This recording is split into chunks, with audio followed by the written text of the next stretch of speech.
Approche, humain. Ne veux-tu pas découvrir la raison pour laquelle je t'ai amené ici? Chronos tendit la main à son invité et le fit entrer dans son royaume.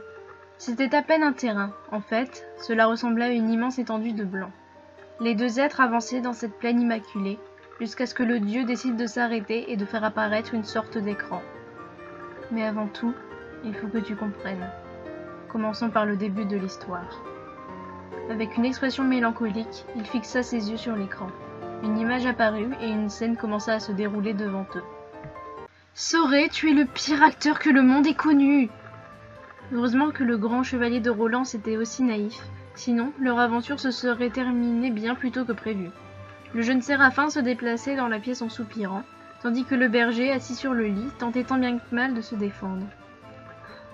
Tu me l'as déjà dit des millions de fois et je ne peux pas dire que tu as tort, mais au final, tout s'est bien passé, non? Mais Rose n'était vraiment pas obligée de faire comme si vous étiez mariés. J'aurais dû lui dire que tu n'avais aucune expérience à ce sujet. Comment peux-tu avoir toujours raison dans ces moments-là, Mick? Sorey avait abandonné. Son ami d'enfance avait des arguments qu'il ne pouvait réfuter, et Mikleo semblait particulièrement agacé. Ces temps-ci, il regrettait de ne s'être jamais documenté à propos des humains et de leur mode de vie. Pour lui, le mariage n'était rien de plus qu'un mot, mais on lui avait ensuite expliqué qu'il s'agissait d'un engagement éternel entre deux personnes qui s'aiment. Dans un sens, il pouvait comprendre le Séraphin. Pouvant vivre des millénaires, ce terme était sans doute un peu trop exagéré pour lui. Enfin bref, j'espère que nous n'aurons plus affaire à lui. Tu es vraiment tendu depuis qu'on a rencontré tout ce monde, non? Hein, de quoi tu parles? Tu ne serais pas un peu jaloux? Je veux dire, avant on explorait les ruines rien qu'à deux et là tu dois me partager avec les autres. À ta place, je pense que je le serais un peu. Ah, ne dis pas n'importe quoi. Tu ne peux pas me mentir. Et tu sais pourquoi? Parce que j'ai l'arme ultime pour te faire parler. Sorey se jeta sur le Séraphin d'eau qui prépara sa défense. Il commença à le chatouiller, mais le jeune homme se trouva vite confronté à de grands obstacles. La fourberie et les ceintures corsées anti-chatouille de l'habit de Mikleo. Alors qu'il avait initié le combat, son meilleur ami prit le dessus et Sorey finit par supplier qu'il arrête son assaut. Tu as encore des choses à apprendre, berger. Tu peux parler, monsieur le Séraphin? Tu es plus jeune que moi, mais plus intelligent. Ils se mirent à rire en chœur. Tout ce qui ressemblait à une querelle se finissait toujours ainsi, et c'était devenu une sorte de rituel. Rien ne pourrait jamais briser le lien qui les unissait, et cela, ils en étaient tous les deux certains. Lève-toi, Mibo. Ça fait combien de temps que tu es assis en face de sa lumière? Tu dois avoir mal aux fesses. Laisse-moi, Edna. Je sais très bien que ça ne sert à rien d'essayer de me faire bouger. Même ces provocations ne fonctionnaient plus. Depuis que Rose et Alisha étaient mortes, Mikleo n'avait plus réussi à garder la face. Les 100 premières années, il avait voulu les préserver.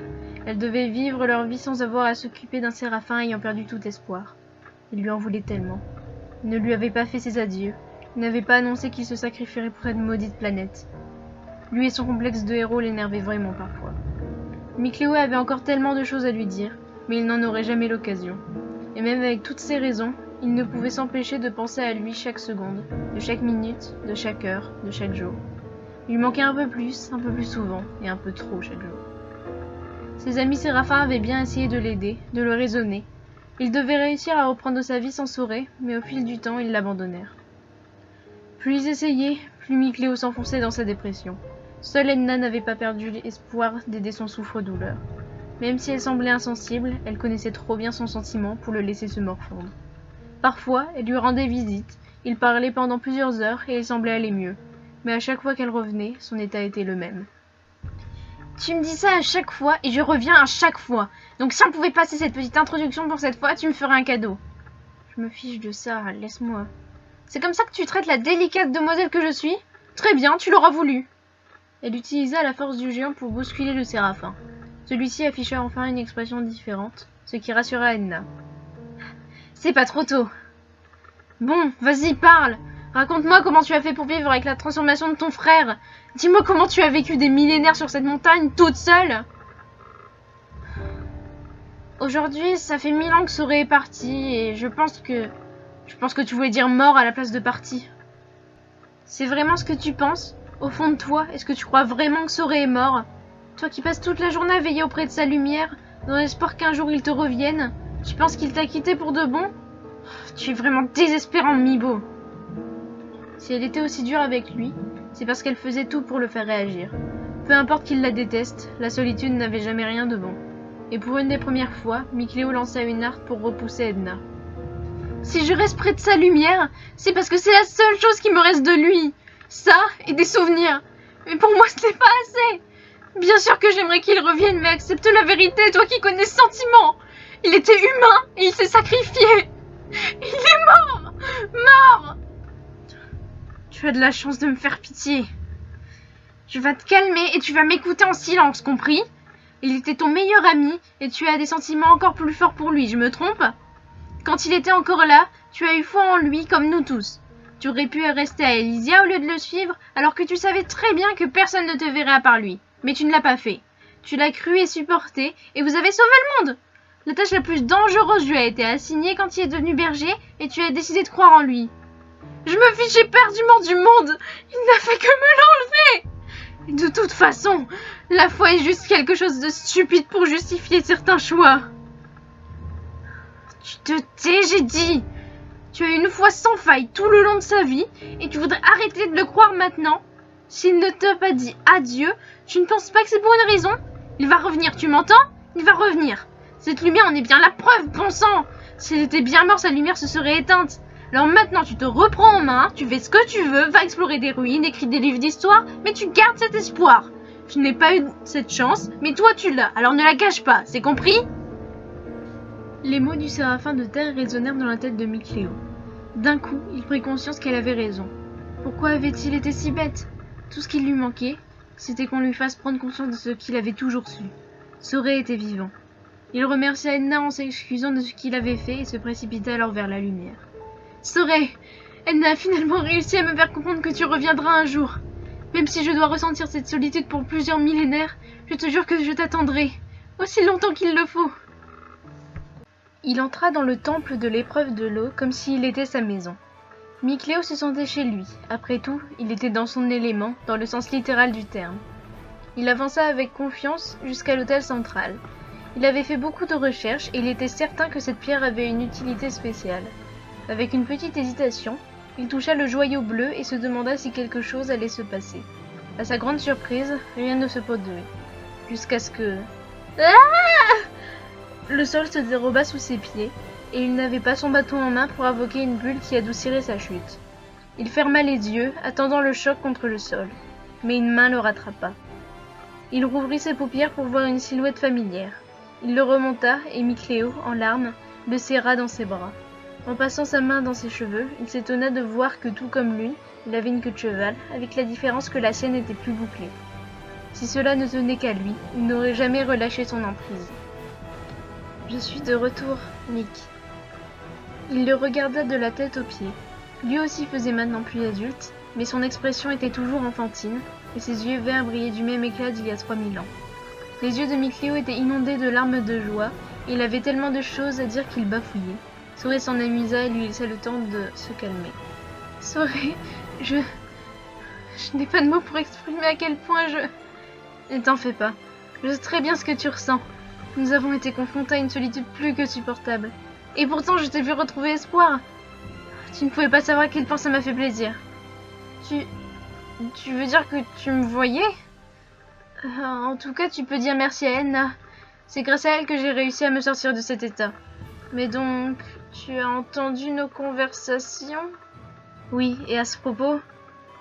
Sorey prit l'initiative d'embrasser Mikleo, à la grande surprise de celui-ci. De toutes les possibilités qu'il avait envisagées pour le retour de son ami, c'était de loin la moins probable, mais sa préférée. Il s'attendait à ce qu'il ait perdu la mémoire, ou à ce qu'il reste meilleur ami, comme avant, mais là, c'était un rêve devenu réalité. Serais-tu... Oui, bien sûr que je t'aime. C'est vrai qu'à l'époque, j'étais un peu trop lent pour le comprendre, mais j'ai eu assez d'années pour y réfléchir, et voilà. Je t'aime. Cette fois, c'est Mikleo qui se jeta sur les lèvres de Sorey. Le temps avait semblé s'arrêter pour les deux amoureux et rien ne comptait plus à part l'autre. Leur baiser se fit passionné et la bouche du brun descendit dans la nuque de Mikleo. C'était comme s'ils rattrapaient tout ce temps perdu pendant cet instant. Alors, leurs regards se croisèrent et ils se stoppèrent. « Mikleo, j'ai quelque chose à te demander.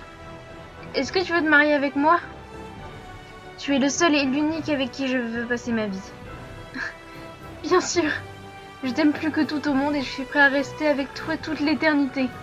Même si c'est une pratique humaine, aujourd'hui elle a tout son sens pour moi.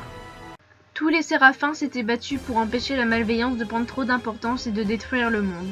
Mais le nouveau seigneur des calamités était trop puissant.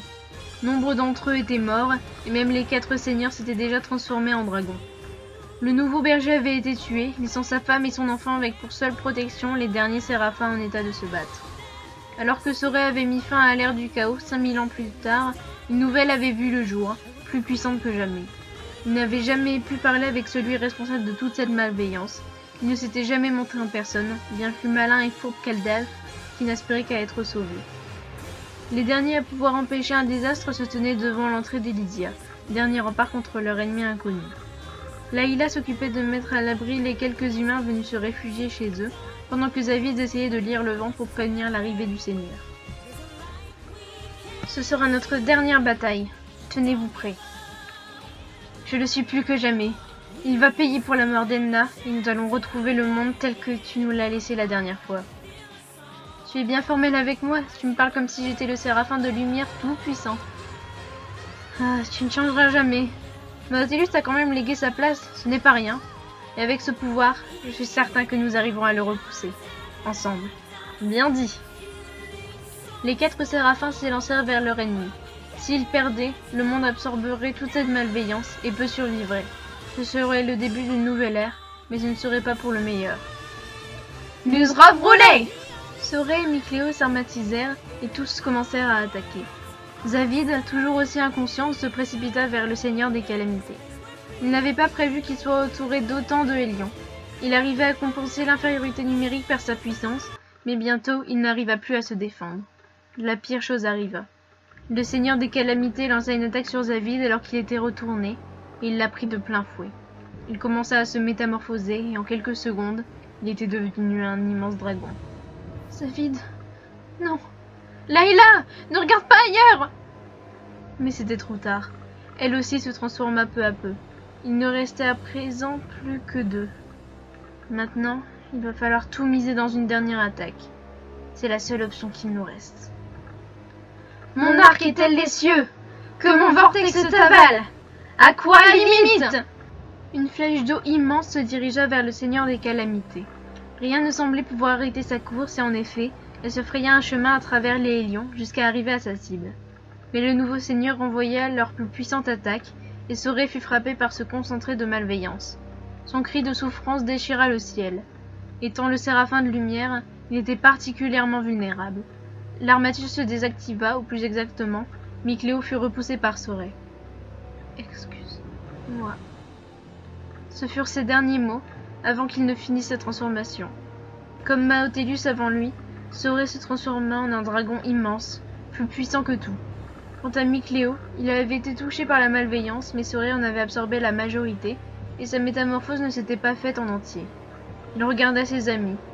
Ils étaient tous devenus des dragons, et il savait qu'à lui seul il ne pourrait pas les faire revenir à la raison. Il était seul, une fois encore. Il lâcha son bâton. Il ne lui servait plus à rien maintenant qu'il avait une arme plus puissante, des griffes. Porté par sa rage, il ne lui fallut pas longtemps pour réussir à tuer le Seigneur des Calamités, qui n'avait pas prévu la fureur de Micléo. Il venait de sauver le monde, le ciel redevint clair et les humains encore en vie l'acclamèrent. Mais rien de cela ne comptait à ses yeux. Il avait tout perdu, à moins que... Micléo réfléchit. Sorey était devenu un dieu, et comme Maotellus, un dragon. Mais eux-mêmes avaient réussi à sauver ce dragon et à lui faire retrouver la raison. Dans ce cas, je ferai tout pour te retrouver. Je t'en fais la promesse, mon cher Sorey. Humain, si vous avez pénétré dans mon domaine, cela veut dire que vous avez blessé les dragons présents dans vos maudits Valkines. Pour cela, vous allez le payer de votre vie. Vous ne blesserez plus jamais un dragon de votre vie, car elle se finit ici et maintenant. Solomus porta un coup de pied à Asbel, qui se défendait grâce à son épée. Le jeune homme se demandait comment un être pouvait être aussi puissant. Ses mouvements ressemblaient à ceux d'un dieu, au moins au récit que l'on en faisait. Il était vrai que lui et ses amis avaient dû combattre les 3 dragons pour arriver jusqu'ici, mais ils ne savaient pas pourquoi Solomus s'était fait le défenseur de ces créatures belliqueuses. Ce fut finalement Sophie qui mit un terme au combat, en blessant Solomus. Tous s'arrêtèrent. Ils ne voulaient pas vraiment lui faire de mal, juste l'empêcher de continuer ses actions. C'est fini, Solomus. Vous ne comprenez donc rien? Si j'ai absorbé autant de votre ailette, c'est pour éviter à ce lambda de souiller votre monde. Déjà lorsqu'il a absorbé l'énergie des Valkines, les dragons ont été privés de leur pouvoir et d'une grande partie de leur énergie vitale. Si cela recommençait, la malveillance pourrait s'étendre bien plus loin. Il tenta de se relever sans succès et abandonna l'idée de reprendre son assaut. Ses cornes grandirent encore et il laissa échapper un son de douleur. Que se passe-t-il? Ce ne sont pas des affaires. Maintenant nous sommes impliqués. Je reconnais que nous avons fait une erreur en t'attaquant, tu n'avais que de bonnes intentions en fait. Mais dis-nous pourquoi ça ne va pas. Cheria peut peut-être te soigner. Arrière! Voyez donc mon apparence. Plus j'utilise mon pouvoir, plus je me transforme en dragon. Ils sont mes amis, et je ne laisserai personne toucher à un seul de leurs cheveux. Cela voudrait dire que les dragons ne sont pas méchants? Mais alors, pourquoi sont-ils scellés dans les Valkines? Ce sont les humains qui en ont peur, Protoseis. Les humains ont peur de tout, et principalement de ceux qu'ils ne comprennent pas. Ils furent tous étonnés que Solomus connaissait le véritable nom de Sophie. Mais après tout, pour quelqu'un qui semblait avoir vécu aussi longtemps, c'était peut-être normal. Je m'appelle Sophie maintenant. Très bien, Sophie. Toi qui peux me comprendre, toi qui es immortelle, pourras-tu m'aider dans ma quête? Que veux-tu? Je veux bien t'aider et je suis certaine qu'Asbel aussi. Je dois rester ici pour empêcher les humains d'attendre tous les autres dragons. Mais je ne peux encore rien faire pour mes plus précieux amis, ceux que vous appelez Gluandi, Duplemar et Forbanir. Jusqu'à ce que j'obtienne le pouvoir de les sauver, je t'en supplie. Protège-les de quelque menace que ce soit. Oui, Solomus, je t'aiderai. Je sais à quel point il est dur de perdre des êtres chers. Grâce à Asbel, je l'ai appris. Alors ne t'en fais pas, je veillerai sur eux. Cela faisait longtemps que Solomus ne s'était pas reposé. Quand il était bien plus jeune, il appréciait les petits siestes aux côtés de Sorey. Et maintenant qu'il n'avait plus aucun humain auprès de lui, il ne trouvait plus cela nécessaire. Si les séraphins n'avaient pas besoin de sommeil, autant rentabiliser ce temps pour veiller sur ses semblables. Depuis Phocelos, il prenait soin des dragons et observait ses compagnons emprisonnés. Mais alors que son regard se perdait sur le Valkines de Strata, il sentit que quelqu'un avait pénétré dans son domaine. « Bonjour, Solomus. Calme-toi, je ne te veux aucun mal, ni à toi, ni à tes amis. Qui es-tu et que me veux-tu? Pas si vite. Après tout, nous avons tout notre temps. » L'inconnu ne semblait pas être humain. Dès la fin de sa phrase, il fit s'arrêter le temps pour Solomus et lui. Il n'en croyait pas ses yeux. Pour avoir un pouvoir pareil, il devait être un dieu. Un dieu. Tout comme Sorey en est un. C'était sa chance de s'informer. Alors, quel est ton nom, dieu du temps? Tu es toujours aussi perspicace, Miklé. Mon nom est Chronos, et je sais déjà le tien, bien entendu. Plusieurs millénaires ont passé depuis la dernière fois que quelqu'un m'a appelé comme ça. J'imagine que tu as pu voir mon passé. En effet. Et c'est précisément à cause de ton passé que j'ai une proposition à te faire. Je vis depuis l'aube du monde. Même pour un séraphin, tu comprends que c'est énorme. Au début, il y avait 3 dieux indispensables au bon fonctionnement du monde. Maxwell, moi et Origine. Maxwell peut créer tout ce qu'il veut ou presque, et il a beaucoup d'affection pour les humains. Mais Origine et moi sommes un peu plus distants, disons.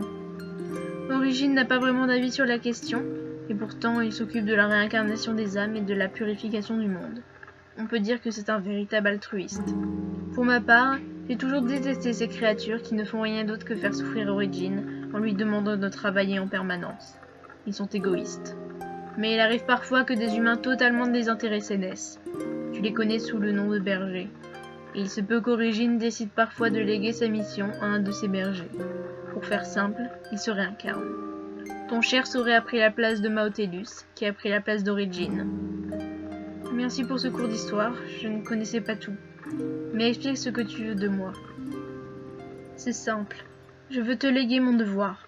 Je suis le seul dieu à ne m'être jamais réincarné, et ce, parce que je pensais que personne ne pourrait veiller sur Origine aussi bien que moi. Et oui, mes sentiments envers Origine sont les mêmes que les tiens envers Sorey. Mais au fil du temps, Je reconnais que mon amour s'est estompé.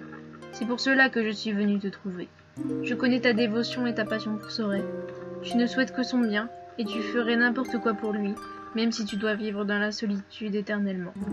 Deviens le nouveau Chronos. Tu auras le pouvoir de régner sur le temps, et tu auras une puissance divine pour le protéger. Solomus réfléchit.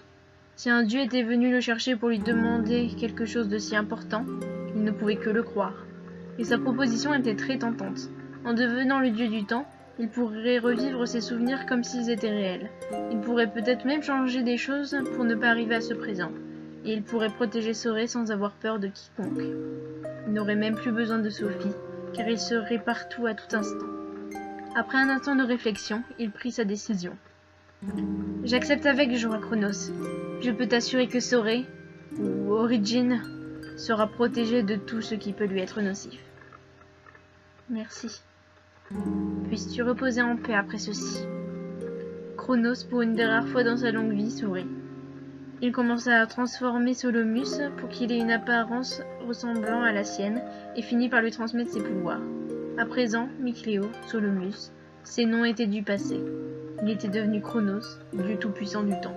Origin, il faut que je te parle. Chronos avait quitté son royaume pour se rendre à Canaan. Depuis que les dimensions fracturées avaient disparu, le poids sur les épaules du dieu purificateur s'était allégé. Il accueillit son vieil ami avec un sourire. « Je t'écoute, Chronos. Est-ce quelque chose d'important ?»« Je ne sais pas. Cela dépend de ce que tu considères important, mon ami. Mais avant, je me suis dit qu'un repas humain te plairait. Tu as un véritable don pour tout deviner. Mais ça ne m'étonne plus après tout ce temps. Je te connais par cœur, moi aussi. » Origin fit apparaître une table et des chaises, et Chronos déposa le plat qu'il avait apporté sur celle-ci. Ils s'assirent et Chronos observa Origin se régaler. Lorsqu'ils étaient assis, leur différence de taille n'était pas aussi forte que d'habitude. Ils pouvaient se parler les yeux dans les yeux. Le dieu du temps se décida, lui aussi, à manger. Il devait avouer que la nourriture ne lui laissait pas de marbre. Plus que ça, ce plat lui rappelait l'époque lointaine où il côtoyait les humains. Origin posa ses couverts, et sentant qu'il allait parler, Chronos fit de même. « Alors, que voulais-tu me dire lorsque tu es apparu ?»« Je voulais qu'on parle un peu, de choses sur le monde, sur les humains, sur le passé et le futur. »« Je suis toute oui. Ces conversations avec toi sont toujours très intéressantes. »« Très bien. J'imagine que tu connais toute l'histoire de nos réincarnations. Je n'avais aucune raison de passer la main jusqu'à ce que je rencontre quelqu'un pouvant faire ce travail mieux que moi, et me voilà réincarné. C'est une chose assez étrange. J'ai à la fois les souvenirs de l'ancien Chronos et les miens entremêlés. Mais j'imagine que tu dois bien comprendre cela, toi qui as eu de multiples incarnations. Oui, en effet. Même si la personnalité de la dernière incarnation, ma personnalité, la tienne, a toujours le dessus, bien entendu. En fait, nous n'avons que les souvenirs. Nos incarnations précédentes sont mortes. Elles ne vivent même pas quelque part en nous, et ne bénéficient pas du cycle de réincarnation humain. En un sens, c'est triste. Nous sommes des dieux, et nous maintenons le monde en place, mais une fois que nous voulons nous reposer, c'est pour toujours. Nous n'avons aucune chance de revenir, même dans une autre vie. C'est bien ce que je pensais. Merci de m'avoir éclairé sur ce point. Vois-tu, avant de devenir Chronos, j'étais un séraphin qui a été exposé à la malveillance. Assez pour me faire perdre de précieuses choses, mais pas assez pour me transformer totalement en dragon. J'étais une âme perdue, veillant sur mes camarades dragons. Mais je suis devenu Chronos et j'ai acquis un pouvoir assez puissant pour savoir qu'il serait toujours en sécurité, et pour te protéger. Mais dans mon royaume, j'ai accès à tous les souvenirs du monde, même ceux n'étant pas les miens. Alors au début, je ne regardais que mes souvenirs, mais la tentation d'apprendre tout sur le monde s'est vite faite plus forte. Je suis devenue obsédée, et j'ai passé des années et des années à me noyer dans ces archives, tout en te protégeant. Je n'en savais rien. Tu as dû tellement souffrir. Et pourtant, tu m'as toujours permis de vivre sans encombre. Pour cela, j'ai une dette envers toi que je ne pourrai sûrement jamais payer. Dis-moi, si tu avais une chance de payer cette dette, le ferais-tu? Si tu pouvais m'accorder n'importe quoi, me le donnerais-tu? Oui, pour tous tes sacrifices, demande. Et si je peux exaucer ton vœu, je le ferai. Quelques larmes perlèrent sur le visage du dieu du temps. Il prit Origin dans ses bras et celui-ci caressa ses cheveux. Mais alors, Chronos repoussa son ami et commença à invoquer un sort. « Chronos !»« Je suis désolé, mon ami. Je pensais que devenir un dieu apaiserait ma souffrance, mais j'avais tort. J'ai appris des choses que j'aurais préféré ne jamais savoir. Mais tu sais ce qu'on dit. La vérité est la chose la plus douloureuse, surtout lorsqu'on veut la repousser de toutes ses forces. Si j'ai enduré tout cela, si ma volonté était si forte, c'était grâce à l'espoir que tu sois toujours mon cher Sorey. Tu sais, il était une de tes incarnations. Il était le seul et l'unique pour moi. Je pensais que même avec sa transformation en dragon, il était resté un dieu. Mais il a menti! En fait, non. Il ne m'a pas menti. Mais il ne m'avait pas dit qu'il avait prévu de te transmettre ses pouvoirs si jamais il mourait ou était transformé en dragon. Nous étions tellement proches de toi. Nous te considérions comme l'enfant que nous n'aurions jamais pu avoir. Toi, le fils du berger. C'est donc cela. Tu as enfin reconnu que Sorey était parti. Cléo. Je ne me serais jamais douté que c'était toi.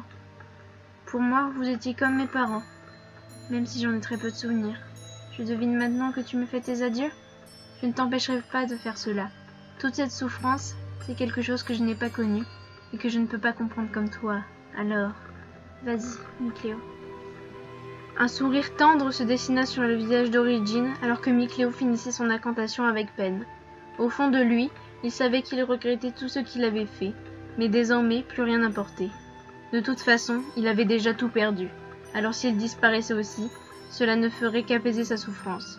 Il ne pourrait pas non plus se réincarner, et tous les humains subiraient le même sort quand il en aurait terminé. Il finit par dire les derniers mots pour activer son sort dans une voix tremblante.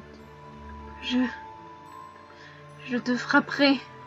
Encore et encore. C'est fini. Oui, en effet. Dernière prière! Un torrent d'eau s'abattit sur tout le royaume d'Origine, balayant tout sur son passage. Cléo émit un cri tel que certains humains racontent l'avoir entendu. Origine accepta sa mort, pour celui qui l'avait en partie élevé, et Cléo se porta lui-même le coup fatal. Plus rien ne restait, pas même leur corps. Une lumière blanche inonda le ciel des humains. Dans un dernier élan de miséricorde, les vieux amis décidèrent de bénir le monde. Ainsi, même si leurs âmes ne pouvaient plus se réincarner, leur unique vie serait remplie de bonheur, ou du moins, ils eurent cette dernière conviction. Ce jour-là, les dieux du temps et de la purification moururent sans que personne ne se doute de ce qu'il s'était passé. Voilà. As-tu apprécié ce voyage dans mes souvenirs, humain? As-tu apprécié de me voir passer par toutes ces phases? As-tu apprécié mon histoire? Tu dois te demander comment puis-je être encore ici pour te parler si je suis mort. La réponse est simple. Ce que tu viens de voir était mon futur. Plus exactement, le futur qui a le plus de chances de se réaliser. Et le futur que je souhaite voir se réaliser. Suis-je quelqu'un d'horrible de savoir que cette tragédie va arriver et de vouloir qu'elle arrive? Sûrement. Mais est-ce qu'à tes yeux, je peux être pardonné ou non? C'est cela la vraie question. Chronos fit disparaître l'écran et matérialisa un trône. Il indiqua à l'humain de s'y asseoir et de l'écouter jusqu'à la fin avant de donner sa réponse. Ma vie, qui avait pourtant bien commencé, a été une succession de moments de pur bonheur et de moments de pur désespoir. Le fait que j'ai pu vivre ainsi aussi longtemps est presque un miracle. Je me suis bien rendu compte que je suis pathétique. Mon amour pour Sorey m'a rendu tellement aveugle que j'ai passé pratiquement toute ma vie à vouloir le sauver, alors qu'au fond, je savais que cela m'était impossible. Même les dieux ne sont pas tout-puissants. J'ai fait tellement de mal, je pense que j'ai failli causer l'apocalypse plusieurs fois à moi tout seul. Rien que mes allers-retours dans le temps ont créé les dimensions fracturées, et sans le savoir, j'ai blessé Origine. Et pourtant, même en connaissance de cause, je ne regrette absolument rien. Enfin, je ne regrette pas mes réactions aux événements qui se sont présentés à moi. La disparition de Sorey, puis sa transformation en dragon, cela m'a changé à jamais. Alors au lieu de blâmer quelqu'un d'autre, ou même moi, je blâme mon histoire. Tout est écrit, humain. Pour moi comme pour toi. Il y a toujours des personnes qui décident de façonner notre destin. J'ai même découvert que si les versions ne s'accordaient pas, celle qui était la plus appréciée était adoptée. Nous avons tous des auteurs qui, consciemment ou non, décident de nous faire traverser cette vie avec plus ou moins d'obstacles, et des lecteurs qui choisissent nos actions. Comme tu peux le voir, celui ou ceux en charge de mon destin doivent être particulièrement sadiques.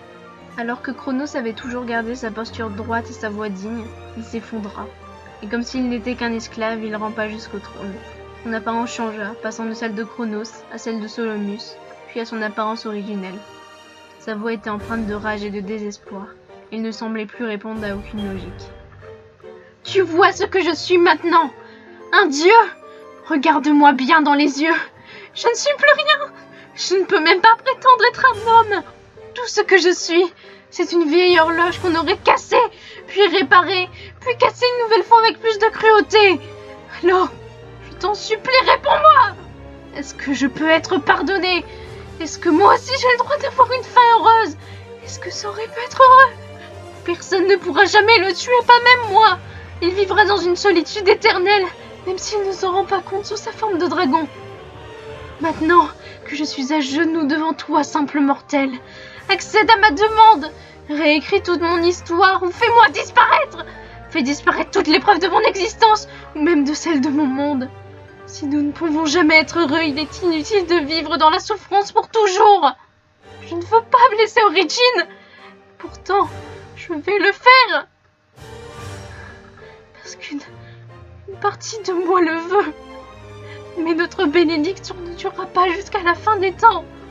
Nous serons tous les deux morts avec d'immenses regrets, sans même avoir la satisfaction de voir tous les autres avoir une belle vie. Alors, réponds-moi maintenant. N'évite plus la question, arrête mon monologue. Je suis fatiguée de parler. Alors mets un terme à tout cela. Je ne veux même plus de cette fin heureuse à laquelle je pensais être promis avec lui. Tout ce que je souhaite, c'est de ne jamais exister. Je ne veux jamais souffrir, ne jamais faire souffrir personne. Alors, humain, la décision est à toi.